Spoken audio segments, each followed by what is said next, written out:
अस्सलामुअलैकुम स्टूडेंट्स, कैसे आप सब।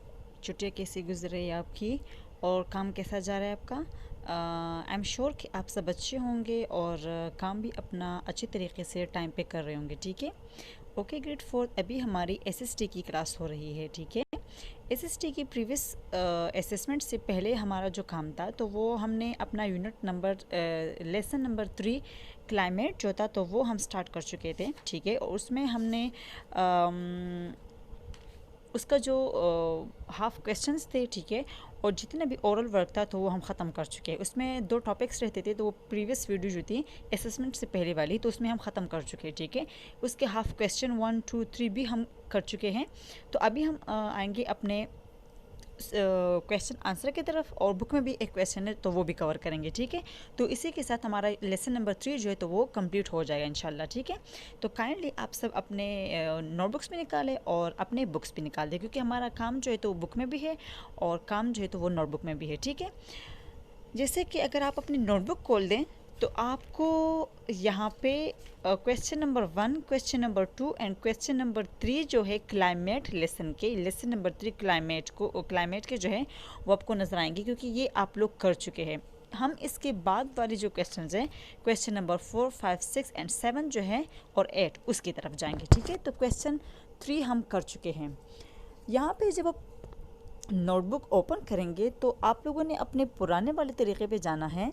सबसे पहले क्या करना है, आपने मर्जन लाइंस जो तो वो ड्रॉ करनी है। ठीक है, और यूनिट नंबर वो चीज़ें तो नहीं लिखने टॉपिक, क्योंकि वो आप पहले लिख चुके हैं। आप क्वेश्चन 1 2 3 लिख चुके हैं, तो उसी के साथ वो चीज़ें आप कर चुके हैं, दोबारा लिखने की कोई ज़रूरत नहीं है। सिर्फ आप लोगों ने मर्जन लाइंस ड्रॉ करनी है, डेट एंड डे उस दिन के लिखने हैं जिस दिन आपने ये काम करना होता है। ठीक है, तो वो लिख लें, और फिर आप लोगों ने यहाँ पे आके क्वेश्चन नंबर 4 जो है तो वो स्टार्ट करना है। ठीक है, एंड क्वेश्चन नंबर 4 हमारे पास है, why do you think is rainfall such an important factor for the climate. कि हमारे पास क्या है, आपके ख्याल में जो बारिश है, जो रेनफॉल है, तो वो क्लाइमेट के लिए एक इम्पॉर्टेंट फैक्टर क्यों है। मतलब कि अगर रेन की ज़्यादा होने से क्लाइमेट पे क्या इफ़ेक्ट होता है, क्या असर जो है वो हो सकता है, क्योंकि क्लाइमेट के कुछ फैक्टर्स होते हैं जिसकी ज़्यादा या कम होने से क्लाइमेट पे उसका असर होता है। जिस तरह कि टेम्परेचर है, रेनफॉल है, विंड प्रेशर है, ठीक है, सनशाइन है, तो इस तरह के डिफरेंट फैक्टर्स है जो कि क्लाइमेट को इफ़ेक्ट करती है। तो अब रेनफॉल की इम्पोर्टेंस क्या है क्लाइमेट पे, तो आप लोगों ने क्वेश्चन नंबर 4 टॉपिक देना है, उसके नीचे मर्जन लाइंस करने हैं और आंसर लिखना है कि rainfall encourage plants growth and balance temperature. अब हमारे पास किसी भी एरिया में जब रेनफॉल ज़्यादा होती है तो ऑब्वियसली वहाँ का टेम्परेचर जो है तो वो बैलेंस रहता है। बैलेंस का मतलब कि काफ़ी ज़्यादा नहीं होता है, नॉर्मल रहता है, जिससे एनवायरनमेंट में जो क्लाइमेट है तो वो बेस्ट होता है। इसके अलावा प्लांट को वाटर चाहिए होता है उस अपनी ग्रोथ के लिए, अपने बढ़ने के लिए, तो उसको प्लांट्स को जो पानी चाहिए होता है तो मोस्टली वो रेनफॉल से ही मिलता है। ठीक है, तो प्लांट जो रेनफॉल है वो क्लाइमेट पे असर क्या करता है, एक तो प्लांट की ग्रोथ में उसका काम है, दूसरा हमारे पास टेम्परेचर को बैलेंस रखना जो है तो वो काम जो है वो रेनफॉल का है, इसीलिए क्लाइमेट के लिए ये इंपॉर्टेंट फैक्टर है। ठीक है, फिर जब question number 4 question and answer लिख ले तो आप लोग एंडिंग लाइनें जो है तो वो कर लें। फिर आप लोगों ने क्वेश्चन नंबर 5 का टॉपिक लिखना है और उसके नीचे भी टॉपिक्स के क्लीन लाइनेंस करनी है। ठीक है, अगर आपके पेज पे नीचे साइड पे जगह है तो आप नीचे लिख लें, अगर नहीं है नेक्स्ट पेज पे जाके आप लोग क्वेश्चन नंबर 5 जो है तो वो लिख लें। और क्वेश्चन नंबर 5 आपके साथ है, what effect does closeness to the sea have on the climate of a place. कि अगर कोई एरिया है हमारे पास जो कि समंदर के साथ है, ठीक है, तो उसका वहाँ का जो क्लाइमेट है तो वो किस तरह का हो सकता है, मतलब उधर का क्लाइमेट पे क्या असर है, मतलब उसके नज़दीक होने का, समंदर के साथ नज़दीक होने का क्लाइमेट पे क्या असर है, हो सकता है या क्या असर है उस पर। तो आंसर नंबर 5 आप लोगों ने टॉपिक लिखना है, एंड इसका आंसर ये है कि मोस्टली अगर आप देखें हमारे पास, हम एग्जांपल ले लेते हैं कराची की, जैसे कि कराची जो है वहाँ समंदर वहाँ पे है, तो आपने सुना होगा काफ़ी कि समंदर के साइड वाले जितने भी एरियाज़ होते हैं तो वहाँ पे काफ़ी तेज़ हवाएं चल रही होती है। क्यों? समंदर की वजह से, ठीक है। तो यहाँ पे आंसर भी यही है कि place close to the sea have the advantage of cool sea breeze over the land, कि यहाँ पे हवाएं, जहाँ पे वाटर है, जो समंदर है, वहाँ पे जो हवाएं चल रही होती है, तो वो हवाएं जो है, जो तेज़ हवाएं होती है, तो वो उस ज़मीन को ठंडा रखने की कोशिश करती है, उसके टेम्परेचर को कम करने की कोशिश करते हैं, ठीक है। फिर जब आप क्वेश्चन नंबर 5 आंसर नंबर 5 लिख लें, देन आपने क्या करना है, आपने एंडिंग लाइंस करनी है, ठीक है। नेक्स्ट पेज पे जाके आपने क्वेश्चन नंबर यहाँ पे मैंने 7 लिखा है, आप लोगों ने 6 लिखना है, ठीक है। क्वेश्चन नंबर 6 जो है तो आप लोगों ने लिखना है, और क्वेश्चन नंबर 6 आपके पास है, give example of usefulness of weather forecast. आपको मैंने बताया हुआ था कि आप जब भी न्यूज़ देखते हैं तो न्यूज़ के लास्ट में आपको वेदर के बारे में बताते हैं कि कल वेदर क्या होगा, ठीक है। इसका फ़ायदा भी मैं आपको बता चुकी हूँ कि डिफरेंट जो जितने भी फार्मर्स होते हैं उनके लिए वेदर फोरकास्ट की अहमियत काफ़ी ज़्यादा है, ठीक है।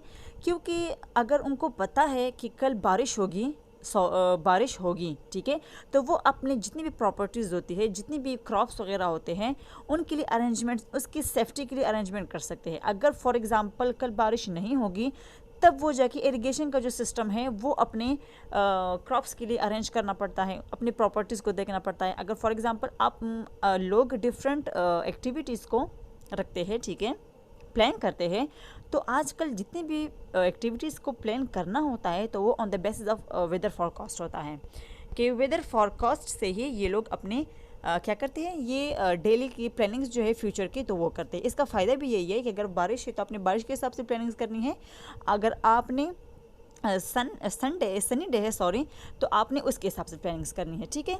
अच्छा, तो यहाँ पे एग्जांपल मैंने लिखा हुआ है कि आंसर नंबर 6 जो है तो आप लोगों ने लिखना है, weather forecast can help people to protect themselves and their properties, ठीक है।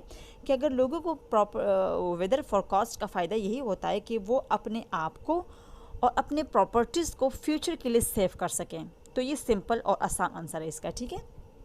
यहाँ पे आपके जो क्वेश्चन नंबर 3 आप लिख चुके, तो 3 अभी तो 6 हुए, तो आपके क्वेश्चन 6 जो है वो कंप्लीट हो चुके हैं, ठीक है।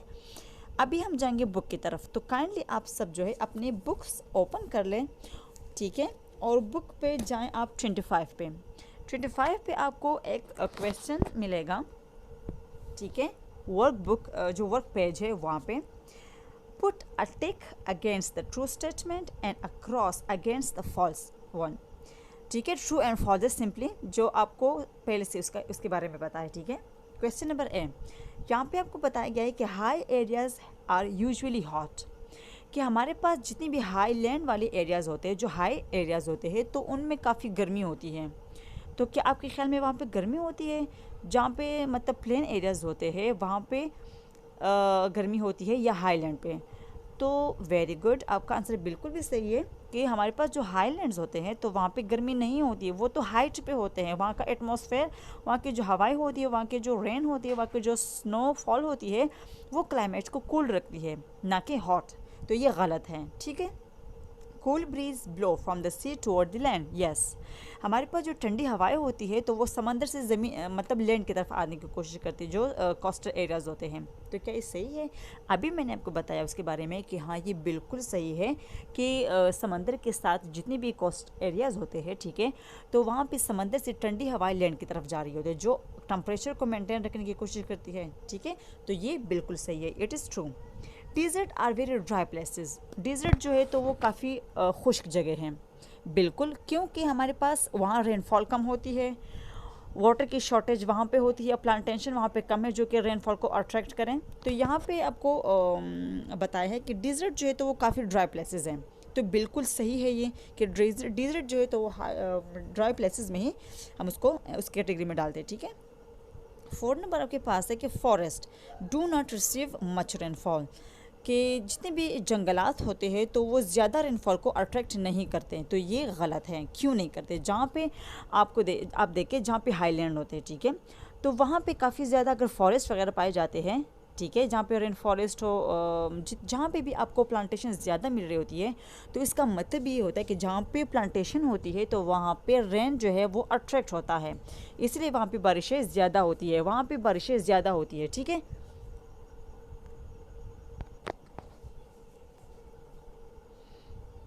तो जहाँ पे मतलब प्लांटेशन ज़्यादा होती है, मतलब जहाँ पे घने फॉरेस्ट होते हैं, तो वो वहाँ पे रेनफॉल भी ज़्यादा होती है। ये सही है, ठीक है, सॉरी ये गलत है, ये कहते हैं कि नहीं होती, तो ये होती है, यहाँ पे ये फॉल्स है आपके लिए, ठीक है।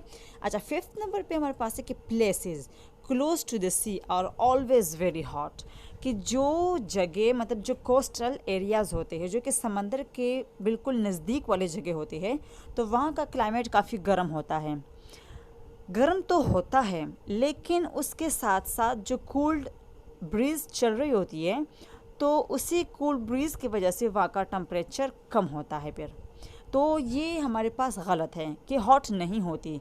वहाँ की जो हवाएं होती है, तेज़ हवाएं होती है, तो वो क्या करती है, वो हमारे पास कोस्टल एरियाज़ को ठंडा रखने की कोशिश करती है, ठीक है, उसके टेम्परेचर को ड्रॉप होने की कोशिश करती है, तो ये भी गलत है। 6 नंबर पे हमारे पास है कि Pakistan has a very wet climate, तो ये गलत है, क्योंकि हमारे पास हम पढ़ चुके हैं कि पाकिस्तान का ऐसा क्लाइमेट है जो कि ना बहुत ठंडा है ना बहुत गर्म है, तो इसीलिए ये वेट क्लाइमेट में नहीं आता, तो ये भी गलत है, ठीक है। हमारा आज का जो काम था तो वो रिटर्न वर्क का था, नोटबुक एंड बुक में। क्वेश्चन नंबर 4, 5, 6 जो थे वो नोटबुक में करना है, और ये वाला जो क्वेश्चन है तो ये आप लोगों ने पेज नंबर 25 का ट्रू एंड फॉल्स ये आपने बुक में करना है, ठीक है। आप लोगों ने अपने सारे क्वेश्चन जो है तो वो बहुत ही नीट एंड क्लीन लिखने हैं, अपनी स्पेलिंग मिस्टेक्स खुद निकालने हैं, और फिर वही 3 क्वेश्चन खुद बैठ के स्पेलिंग के साथ याद करके उसमें टेस्ट देना है। और साथ में ये वाला जो क्वेश्चन है ट्रू एंड फॉल्स का, तो ये भी आपने साथ में उसके याद करना है, जो कि बहुत ही आसान, बहुत ही इजी है। इसको याद करने की ज़रूरत है ही नहीं, ये इसकी जो इसको आप समझ लें, इसको समझने की कोशिश करें और उस चीज़ को माइंड में बिठा दें, तो आपको याद करने या रट्टा लगाने की ज़रूरत नहीं पड़ेगी, ठीक है। और ये जो मैंने आपको ट्रू फॉल्स करवाई, तो ये ऑलरेडी मैं आपको क्वेश्चंस में भी समझा चुकी हूँ, तो यहाँ पे इसका काम जो है तो वो मुश्किल नहीं है, ठीक है। तो आप लोगों ने अपना काम टाइम पे करना है, अपने टेस्ट वगैरह टाइम पे याद करके उसमें टेस्ट देना होता है, ठीक है। जो रिटर्न वर्क होता है तो वो भी टाइम पे किया करें, जो ओरल वर्क होता है तो वो भी टाइम पे किया करें, ताकि आपके लिए फिर फ्यूचर में आसानी हो, ठीक है। थैंक यू सो मच, अल्लाह हाफिज़।